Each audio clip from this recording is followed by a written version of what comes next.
We finally got the last wave of DLC for Fire Emblem Engage this week. I already made videos on the previous waves that I'll link in the description, but let's jump right into what I think of the Fell Xenologue. Be aware that this video is going to have some spoilers. I'm going to talk about maps and some story details. I'll let you know when I'm about to do major plot spoilers so that you can skip it, but if you want to go in totally blind, maybe come back to this video later.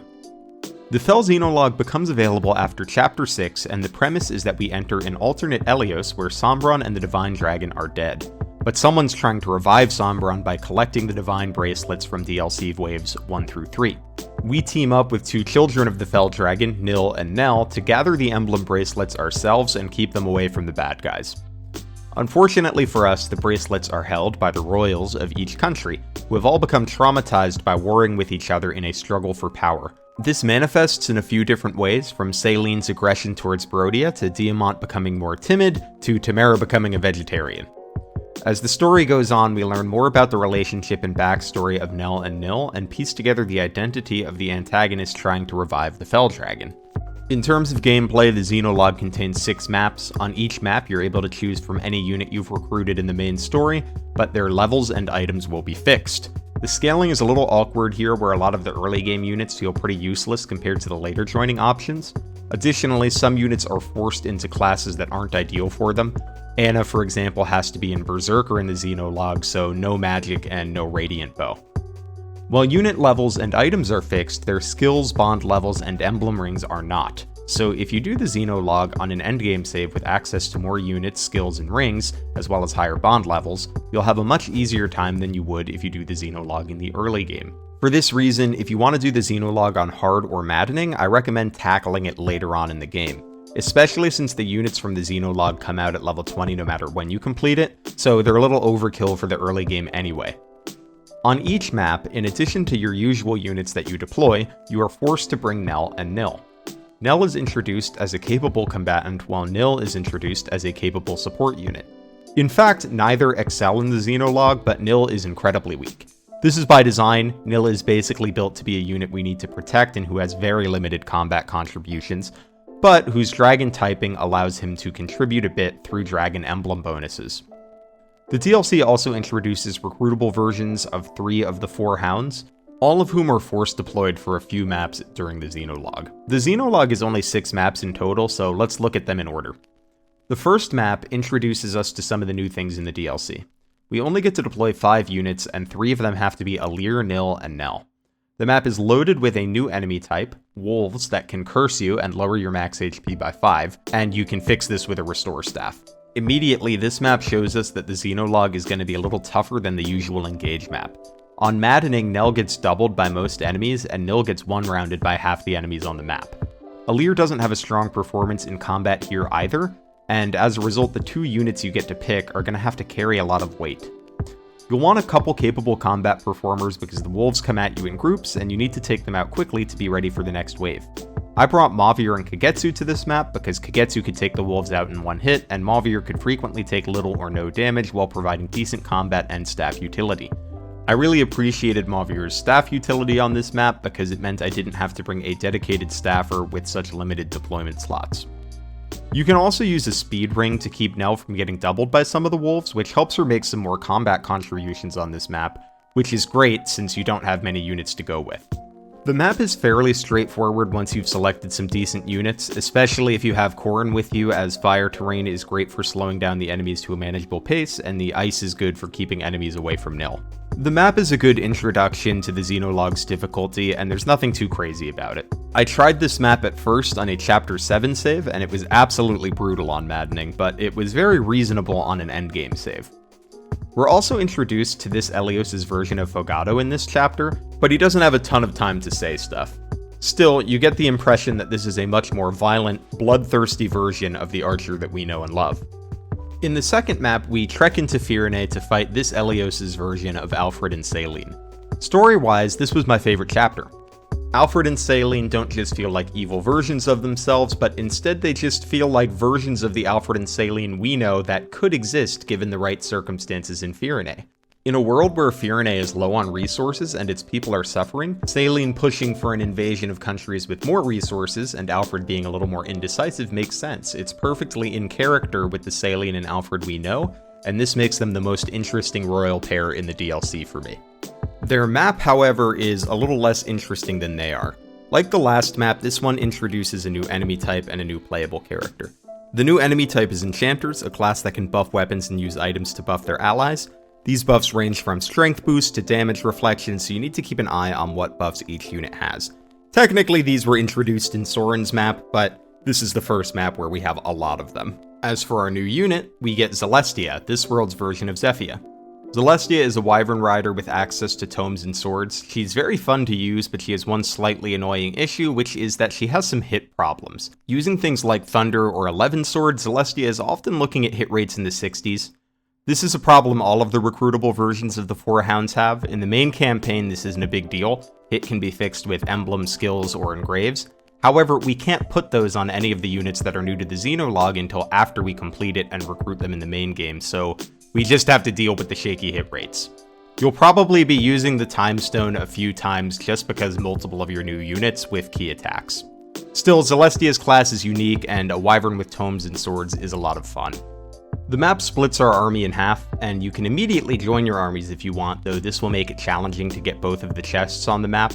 Normally, I would consider these chests a good incentive to keep your army split, however, chests are weird in the Xenologue. Items are fixed each chapter, so any items you get from chests go away at the end of the map. This means that chests basically don't matter unless the item within them is very important to the completion of the map. In this case, the most useful item is a Rider's Bane that can help you deal with Alfred, but I missed both chests on my first playthrough and got through the bosses just fine, so they failed to be a meaningful motivator in my view. This map also begins the Xenologue's trend of being loaded with reinforcements. They spawn as early as turn 2 and frequently throughout the rest of the map. The enemies aren't too difficult though, so you can take it slow and punch your way through the reinforcements and all the way to the boss. If you don't care about the chests, there's no real time pressure, so you can take your time and slowly but surely push through the map. It's not too hard or interesting, and it's a little time consuming, but it's reliable and it's one of the easier maps in the DLC. Map 3 is where the Xenologue maps get a little more interesting and a little more challenging, for better or for worse. This is the Brodia chapter, so naturally on this map we're fighting an aggressive version of Alchrist and a more timid version of Diamant. The map on Maddening is the first time I game overed and engage, and it's where the Xenologue really starts to ramp up. You start the map in a very precarious position, surrounded by enemies, and with flyers coming in from the left and the right. What's worse is that moving forward will put you in range of the new enemy type introduced on this map, Mage Cannoneers. These are functionally ballistas, but they can move and apply effects like silence, freeze, and break. The beginning of this map is my favorite part. You're under pressure immediately, and I felt like I needed to use a lot of Emblem resources to get myself into a stable position. It's a fun little puzzle on turn 1, and it makes you think about deployment and Emblem choice. I brought Saphir to this map since she's the strongest bow user available, and emblems like Lyn and Lucina are great for their engage bows. Wind magic is also a big help here. After the beginning of the map is where the wheels start to fall off. The map heaps reinforcements on as soon as you start to progress. The first 2 reinforcement waves spawn 6 enemies each, and the last one spawns 5. If you trigger the boss too early, you'll have to deal with the last 2 waves at the same time, which is pretty overwhelming. The waves are okay to deal with one at a time, which means you'll spend most of your first attempt on the map figuring out where the triggers are for each reinforcement wave so that you can take them on one at a time. Playing the map this way is pretty boring, but playing the map fast feels very daunting since you'll end up having to deal with 11 to 16 flyers a turn while the Cannoneers punish you for moving forward. This is somewhat of a trend in the Xenologue, where the rate and the amount of reinforcements encourage you to play defensively instead of offensively, which I find a little less fun. While I did complete this map on Maddening on my second attempt, it's where I dropped the difficulty to hard, and the map does play better on hard. Fewer reinforcements make the map play at a nicer pace, though the hard version of the map does lose the very hectic and fun first turn from the Maddening version of the map. Overall, I enjoyed the map more on hard, but it is very challenging, so if the main thing you're interested in is difficulty, this is where the Xenologue starts to provide that. After map 3, I've only played the remaining maps on hard, so that's what I'm going to be discussing. Map 4 is my favorite map of the DLC, as it does something unique compared to basically the entire rest of the game. You're placed between Elusia and Solm's armies who are fighting each other, and you need to take out the boss of each side.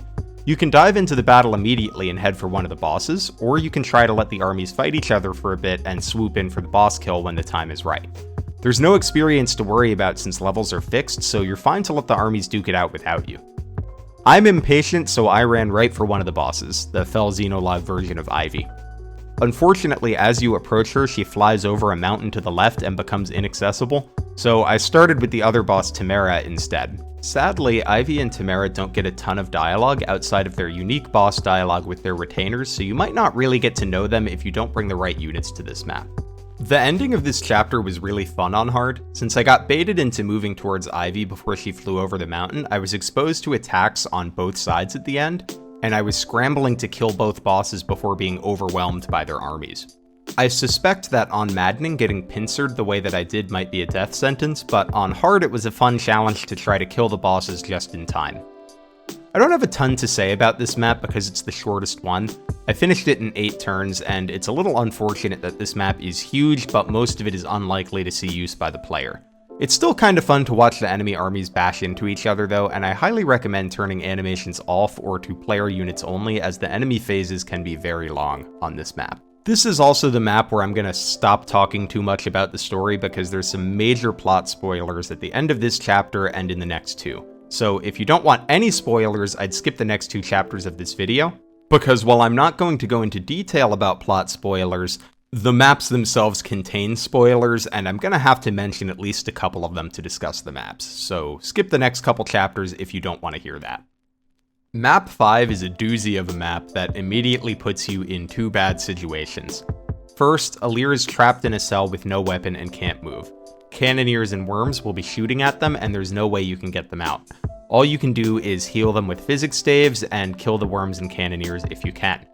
The second bad situation is that Nell starts the map stuck in a room far away from your army with the boss of the map, and Nell will struggle to kill him.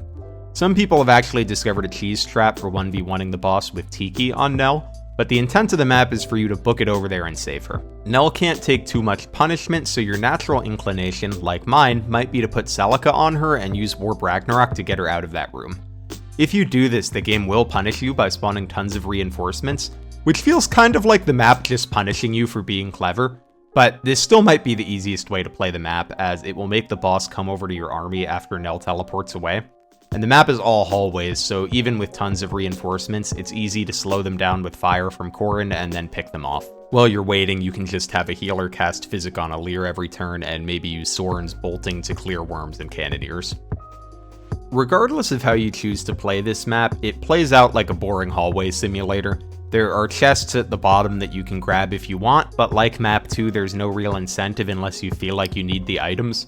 I feel like a better way to do this map would have been to just not let the player pick Nell's emblem, because they clearly don't want you to warp her out of the room. And then maybe they could put a rescue staff in one of the chests. Then there would be 2 ways to play the map.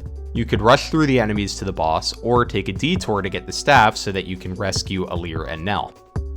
Figuring out the boss kill on this map was one of the more enjoyable parts of the chapter. He's very beefy and has high resistance and defense, so a lot of my boss killing strategy revolved around optimizing the order my units attacked in to get the most benefit from my debuffs and the most chain attacks, and that was a fun little puzzle to solve. Still, this is my least favorite map in the Xenologue. I found it really frustrating to leave Nell with the boss, and I found it frustrating to warp her away from the boss, because ultimately, you're playing a big hallway map either way. Notably, if you immediately warp Nell out of the room she's in, there's a chance for Alir to die turn 1 from a worm that spawns, as well as a cannoneer, and there's really no way that the player can predict that outcome. So it's just a frustrating map, and I don't like playing it the intended way, or by warping Nell out. Finally, we have the final map of the game, and the setup is interesting. We're fighting a dragon, but he's on a sigil that makes him very difficult to hurt, and the map is covered in other sigils, and as time goes on, the boss will travel from one sigil to the next, destroying the platform that the previous sigil was on. Anyone left on the platform dies, and the boss gets a little buff for every enemy that he kills. All of the Fell Xenologue royals are here, and if the boss kills any of them before you do, he gets one of their skills. So in my run, he managed to kill Tamara, which meant that he had Sandstorm when it was time for me to fight him. I thought this was a cool mechanic. It forces you to play quickly because you want to get to each enemy before the dragon does, and the map goes a little heavy on reinforcements towards the beginning, but besides that, I thought this map played great on hard. It feels like there's a lot of dramatic build-up before you get to the last platform to fight the boss. The boss himself is very durable, and you'll likely be dealing with him at the same time as some of the remaining enemies on the map, so it's a hectic finish to a map that feels sufficiently epic to end the Xenologue on. My only complaint is that the map is very long, to the point where I'm kind of dreading playing it on Maddening, but on hard I thought this was one of the better maps in the DLC. Overall, the Fell Xenologue's maps are a mixed bag, and I'm negative on more of them than I am positive.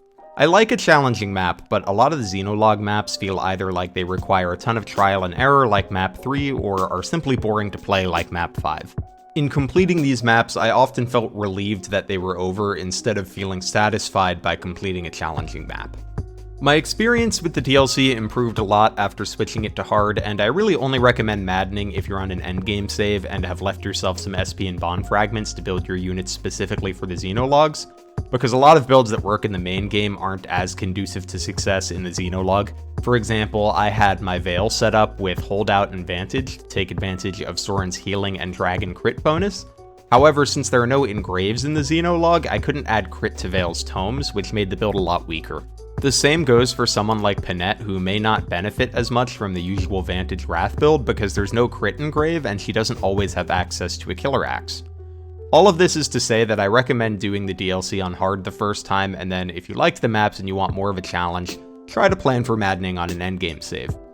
Notably, you can change the difficulty of the Xenologue at any time without changing the difficulty of your save, so if you're having a hard time on Maddening, you can always drop it down to hard, or if you're having too easy of a time on normal, you can always increase it to hard.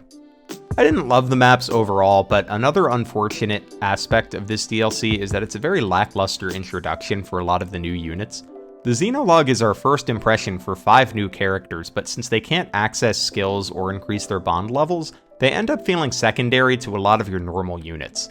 Nell, in particular, is sold to us as a powerful combatant that can turn into a dragon, but in practice she's going to be one of your weakest units and you'll probably stick her on utility duty. The DLC should be these new characters' time to shine, but they end up feeling secondary to your usual crew of units. So overall, I didn't like the gameplay of Fell Xenologue that much. The maps felt frustrating to me and include some gotcha moments, and they can be very long without much of interest happening. But for people that are just looking for something a little bit more difficult than Engage, Fell Xenologue might be perfect, as it's considerably harder than what base Engage has to offer. Beyond the gameplay, the implementation of this DLC is also strange. I touched on this a bit at the beginning, but the way they did fixed levels is weird.